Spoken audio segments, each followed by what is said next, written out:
हमारे सर ने हमसे ये बोला था कि अगर तुम्हें समझ नहीं आता तो एक चीज करो, मॉर्निंग में उठो, वॉक करते करते इसको 2x में देखो। हम गलती ये करते हैं, भले ही आप इंग्लिश में हो, हिंदी किसी बैच में हो, गलती का नहीं समझ में आया, टीचर चेंज कर दिया। मेरे नोट्स के ऊपर जो ब्लैंक कॉलम होता है ना, उसमें लिखा होता था कि सर ने ये बताया, इस चीज को हिंदी में ये कहते। नहीं, वो वर्क नहीं करती। ये जो मेरे पे वर्क किए हैं वो मैं बता रहा हूँ यार, मेरे को नहीं आती समझ, ये मैंने एक्सेप्ट कर लिया था। तो अपने पेरेंट्स को ब्लेम करते हो हमें हिंदी मीडियम स्कूल में क्यों डाला। भाई उस टाइम बहुत ज्यादा हिंदी मीडियम ने जिन्होंने इंग्लिश मीडियम बैच लिया था, 80 मार्क्स हिंदी मीडियम से, फिर उसके बाद इंग्लिश बैच लेना पड़ा और आज मैं गवर्नमेंट मेडिकल कॉलेज में हूं। तो जिसको भी नहीं पता, मैं अपना थोड़ा सा स्टोरी बता देता हूं कि जब मैंने फर्स्ट टाइम नीट का पेपर दिया 2021 में, तब मेरे सिर्फ 80 मार्क्स बने थे। अब ये स्टोरी क्यों बता रहा हूं, ताकि बहुत सारे लोग रिलेट कर पाएंगे, पहली बात। और दूसरी बात, आज के वीडियो में बताने वाला हूं कि हिंदी मीडियम वाले ने अगर इंग्लिश बैच परचेस कर लिया है तो वो कैसे प्रिपेयर करे। मैं वो स्टूडेंट हूं जिसने हिंदी से होने के बावजूद भी इंग्लिश बैच परचेस किया था। वो उस टाइम मजबूरी थी, वो किसी नेक्स्ट वीडियो में बताएंगे। आज बताते हैं जीरो से हीरो तक का सफर, यानी आप अभी जिस भी स्कोर पे हो, जहां भी हो, स्मॉल टाउन से हो, स्मॉल विलेज से हो, क्योंकि तभी आप हिंदी मीडियम से पढ़ते हो। अगर आप ऑलरेडी एक बड़ी सिटी से होते हो तो ऑलरेडी वहाँ पे इंग्लिश मीडियम वाले स्कूल होते हैं, तो हम वहीं से अपनी स्टडी करते हैं 1 to 12। तो अब बात करते हैं कि हिंदी वालों को इंग्लिश कैसे फॉलो करना है और क्या क्या स्टेप्स हैं जो उन्हें याद रखने हैं। मेनली मैं कुछ स्टेप्स बताऊंगा जो आपको डेफिनेटली हेल्प करेंगे और आपकी जर्नी को स्मूथ बनाएंगे। मोटिवेशन देता हूं कि भाई, हो आप हिंदी मीडियम से, हो आप स्मॉल टाउन से, आपने अणु, परमाणु, वंशागति, अनुवांशिकी ये चीज़ें पढ़ रखी, लेकिन हम इंग्लिश में पढ़ पाएंगे, हम कर पाएंगे अगर हमने दिन का पूरा टाइम सिर्फ पढ़ाई को दे दिया। तो बस थोड़ा सा टाइम लेती है चीज़, बाद में रिजल्ट बहुत अच्छा देती है। क्योंकि अगर आप इंग्लिश से कंटिन्यू करते हो तो ऑलरेडी आपको MBBS में जाके भी इंग्लिश में पढ़ना पड़ेगा, तो आपके लिए ईजी होने वाला है। अब फॉर एग्जाम्पल कई लोग हिंदी में स्टार्ट करें तो भी दिक्कत नहीं जाती है, लेकिन मेनली यहाँ इंग्लिश में लोगों ने स्टार्ट कर दिया है, तो फिर मैं आपको आगे के लिए गाइड करता हूँ। एक बात आपको पता है कि आपकी मेमोरी पावर स्ट्रांग है। अच्छा भैया, हमें तो लगता था हम बहुत वीक हैं। क्यों?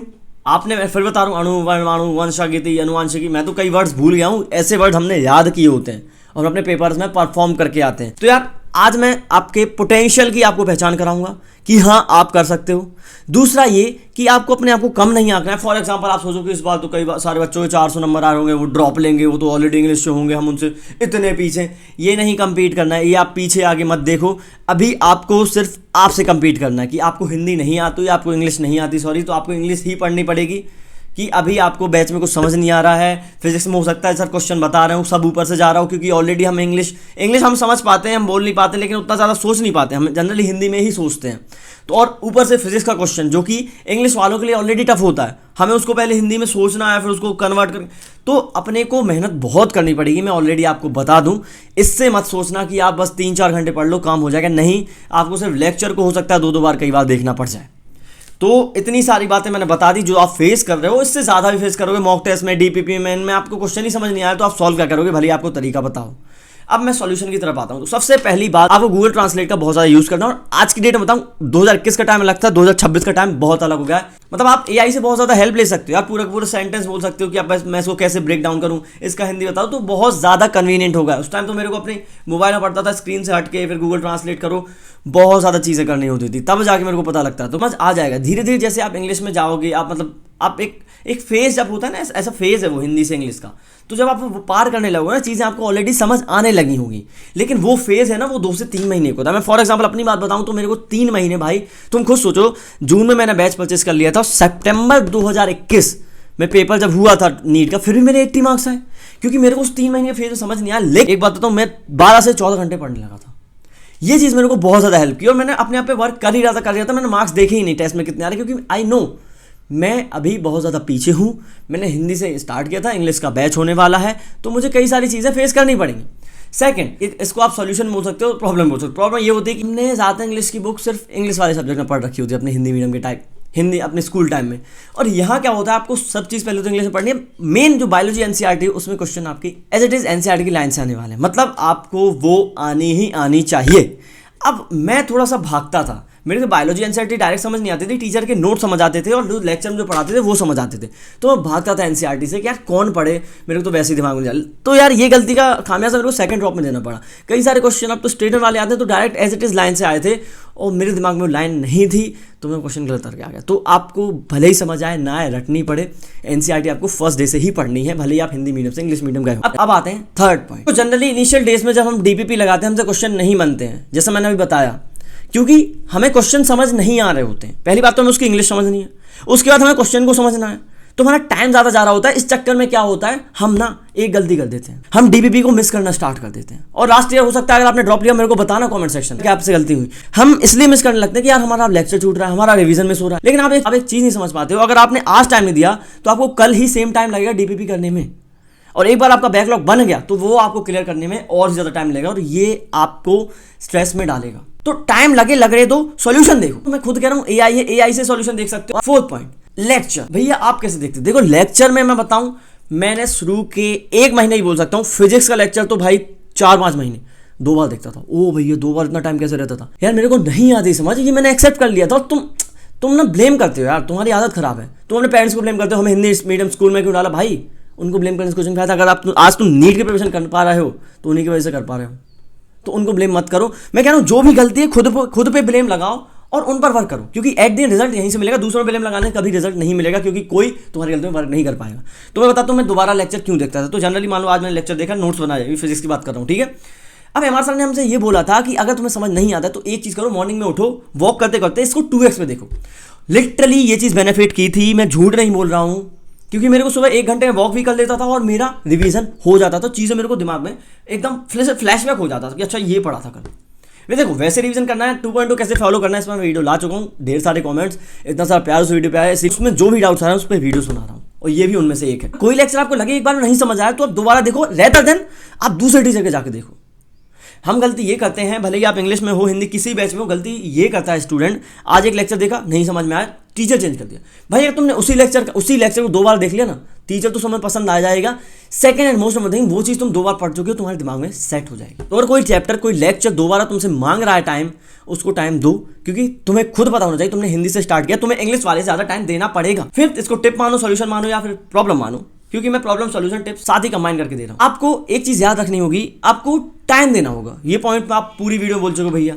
हाँ, क्योंकि हमें लगता है हमने 10 घंटे पढ़ लिया इनफ है। हम ना स्कूल के टाइम इतना पढ़ नहीं रखे, हमने 3 घंटे 4 घंटे इतना ही मैक्सिमम पढ़ रखा होता है। तो यहाँ हम 10 घंटे पढ़ते हैं, हम समझते हैं बहुत कर लिया। नीट के लिए इनफ नहीं है। आप, मैं बोल रहा हूँ, बहुत पीछे हो, इतना आपको एक्सेप्ट करना पड़ेगा और आगे निकलने का। अगर इंग्लिश वाला 12 घंटे पढ़ रहा हो कहीं पे कोने बैठ के, आपको 15 पढ़ना पड़ेगा। आपको 3 घंटे अपनी इंग्लिश पे वर्क करना है। और वो कैसे होगा, मैं कह रहा हूँ ना, आपको इंग्लिश पे अलग से नहीं, अलग से कोचिंग ज्वाइन कर ली, कुछ नहीं। आप जब करते चलोगे, मैं आपके सामने एक एग्जाम्पल हूँ ना, कि मैंने कोई कोचिंग ज्वाइन नहीं की कि भाई इंग्लिश का अलग से कर लिया, नहीं। मैं जस्ट लेक्चर देखा, पूरी चीज़ मैं दिन भर इंग्लिश में टीचर पढ़ा रहे, मतलब लाइक हिंदी इंग्लिश में पढ़ा रहे हो, लेकिन किताब इंग्लिश की, क्वेश्चन इंग्लिश की, हर एक चीज़ इंग्लिश की। मेरे दिमाग में जब 24 घंटे वही चीज़ जा रही है, 10-12 घंटे जितने घंटे में पढ़ रहा था, तो मेरी इंग्लिश ऑफ कोर्स स्ट्रांग होगी। आप सोच, कई बच्चे शुरू से इंग्लिश बोलते हैं क्योंकि उनके एनवायरमेंट घर में ही इंग्लिश बोली जाती है। हिंदी बोलते हैं हम तो हिंदी बोली जाती है, इतनी अडेप्ट नहीं कर पाएंगे। लेकिन आप दिन भर एक लेक्चर देख रहे हो, दिन भर वो लेक्चर देखो जिसमें इंग्लिश पढ़ाई जा रही है, वही किताब पढ़ रहे हो, वही क्वेश्चन लगा, तो आपकी इंग्लिश एट द एंड मजबूत ही होगी। कई लोग लगेंगे भैया हमारा वो सॉल्यूशन नहीं मिल पा रहा है, मतलब हमें एक ऐसी टिप्स एकदम लिख के वो बता दो, ये जड़ी बूटी टाइप वो खा ले, हम सीधी इंग्लिश हमारी वीक, इंग्लिश हमारी स्ट्रांग हो जाए। यार ऐसा नहीं होता। देखो मैं ये बता रहा हूँ अपने पर्सनल एक्सपीरियंस से। अभी मैं जाता, मैं कहीं से स्क्रिप्ट निकाल लेता कि ये पॉइंट्स बोलूंगा, ये नहीं, वो वर्क नहीं करती। ये जो मेरे पे वर्क किए हैं वो मैं बता रहा हूँ। लेक्चर देखने लग जाओगे आप, वो क्वेश्चन लगाने लग जाओगे, आप क्वेश्चन नहीं समझ आ रहा, आप गूगल ट्रांसलेट करोगे, आप एआई से समझोगे उसकी हिंदी, आप टीचर को बार बार सुनोगे टीचर यहाँ क्या बोला, क्योंकि टीचर जब इंग्लिश में पढ़ता है, एमआर सर का ये प्लस पॉइंट था, जब वो, या फिजिकल केमिस्ट्री जो भी, मैं केमिस्ट्री में महाजन सर से पढ़ा हूँ, आप किसी भी टीचर से पढ़ सकते हो, उसमें कोई दो राय नहीं। बट वो जब क्वेश्चन पढ़ते थे उनको ब्रेक डाउन करते थे, ठीक है। तो हिंदी वाला, क्योंकि बहुत सारे हिंदी मीडियम वाले स्टूडेंट उस टाइम थे, हिंदी मीडियम वाले हिंदी मीडियम बैच परचेस करने लगे हैं। उस टाइम बहुत ज्यादा हिंदी मीडियम ने जिन्होंने इंग्लिश मीडियम बैच लिया था, तो सर ब्रेक डाउन कर देते, तो उस ब्रेक डाउन को भी हमें लिखना है। एक और चीज बताना चाहूंगा, मैं हर एक चीज लिखता था। आज मेरे पास अभी नोट नहीं है लास्ट ईयर के, तुम वीडियो देखोगी, मेरे पास वीडियो है जिससे मेरे नोट्स मैंने दिखाए रखे हैं। मेरे नोट्स के ऊपर जो ब्लैंक कॉलम होता है ना, उसमें लिखा होता था कि सर ने ये बताया, इस चीज को हिंदी में ये कहते हैं। जब मैं ट्रांसलेट यूज करता था तो मैं उसको लिखता था, क्योंकि बार बार मैं ट्रांसलेट यूज करूंगा टाइम वेस्ट होगा। रिवीजन के टाइम में उस ऊपर के ब्लैंक स्पेस को पढ़ता था, क्योंकि उसमें हिंदी मेरी लिखी होती थी। जो वर्ड मेरे को, अब ऑब्वियसली पूरे पेज की हिंदी तो नहीं लिखूंगा ना मैं, मेरे को जो ज्यादा वीक लगेगा वो लिखूंगा। सेम चीज अगर कोई डेफिनेशन है जो सर ने इंग्लिश में पढ़ाई फिर हिंदी में समझाई, मैं हिंदी में लिखता था, क्योंकि मेरे को हिंदी में याद होगी, मुझे पता था। ये चीज आपको करनी होगी। आप सोचो बैठ के लेक्चर देख रहे हो, कुछ नहीं होने वाला है, आपको पेन चलानी पड़ेगी, आपको जो क्लास में नोट्स बनना है वो बनाने, ऊपर से एड ऑन ये करना है कि जो भी टीचर ने बताया वो चीजें ऐड ऑन करनी, क्योंकि हम हिंदी मीडियम वाले और इंग्लिश मीडियम वाले भी हो, तब भी भाई क्यों, आप समझे नहीं। मान लो आप 2.2 बैच को फॉलो कर रहे हो, अपनी इंग्लिश से पढ़ाई की है, कोई और मीडियम था, जो भी था भाई, अगर आपको वो चीज किसी और वे में समझ आ रही तो आपको नोट करना ही पड़ेगा, भले ही कुछ भी हो। ये चीज आपको समझनी पड़ेगी। अगर अभी नहीं समझोगे तो कब समझोगे, क्योंकि आप सोच रहे हो कि हम एंड में कर लेंगे, एंड में फिर आप रिवाइज करोगे, आपके 30 चैप्टर हो के होंगे, 100 चैप्टर हो जाएंगे ओवरऑल मिला के, क्या करोगे आप? इतने सारे चैप्टर्स का वर्क होगा, तो आप अगर अभी टाइम नहीं दे पा रहे अच्छे से तो बाद में नहीं दे पाओगे। यही एक मौका है जहां आप अच्छे से कर सकते हो। अभी बहुत सारा टाइम होता है, लेक्चर भी 1.5 घंटे के आते हैं और छोटी छोटी चीजें पढ़ाई जाती है। बाद के महीनों में ना सीधे चैप्टर्स का 25% एक लेक्चर में निपटाया जाए। अभी टाइम है, अभी एफर्ट डाल दो, अभी गूगल ट्रांसलेट का यूज करो, हर चीज लिखो, नोट डाउन करो, जहां लगे पॉइंट्स एड ऑन करो और दीवार पे लिखो। मैं बहुत सारे वर्ड्स में बता रहा हूँ ना, मेरे पास एक डायरी थी जिसको पेज मैंने पेज उसको फाड़ा, दीवार पे चिपका लिया, वॉल पर स्टिक कर लिया। क्यों? उसमें बहुत सारी चीजें लिखी होती थी। इस हिंदी वर्ड का इंग्लिश मतलब ये होता है, ये होता है, सर ने कॉन्सेप्ट में ये बताया। अब मैं जब आता बैठता, पानी पीने गया, उठा और एक बार देख लिया, पानी पी के आया, खाना खा के आया, फिर देख लिया, खाना खा के गया। मतलब बता रहा हूँ कि जब भी उठा, जब भी देखा, तो वो चीज दिमाग में ऐसे सेट हो जाती थी। फिर नेक्स्ट डे वो पेज निकाल दिया, अब आज के जो डाउट्स हैं वो पेज चिपका लिया। भाई एफर्ट्स मैंने बहुत मारे फर्स्ट ड्रॉप में, बहुत मारे। मैं बता रहा हूँ, मेरे को 2 ड्रॉप कभी लगते ही नहीं अगर मैं डायरेक्ट इंग्लिश से होता तो। लगे ठीक है, मेरे को कोई वो नहीं, रिग्रेट नहीं है, क्योंकि मैं आज मैं वो चीजें हैंडल कर पाऊँ। मैंने उस टाइम बहुत ज्यादा एफर्ट दिया ना, तो आज मैं देखो अपना कंटेंट मैनेज कर पाऊँ, जिम मैनेज कर पाऊँ, कॉलेज मैनेज कर पाऊँ, तो मैनेज करना आ गया मेरे को। तो आई थिंक ये प्लस पॉइंट ही होता है यार। ठीक है, कंफर्ट में अगर तुम सीख रहे हो चीजें तो उतना ही कर पाओगे। अपने आप को जितना एक्सटेंड करना चाहोगे ना, पोटेंशियल हमारे सबके अंदर होता है, हम बस उसको पहचान नहीं पाते हैं। तो इतनी सारी बातें मैंने बता दी। इसके बाद अगर आपको लगता हो कि भैया ये पॉइंट ऐड करना था, देखो ऑनेस्टली मैं कहना चाहूंगा, मेरे को तो चलो 3 साल हो गए उस प्रिपरेशन के फेज से बाहर आके।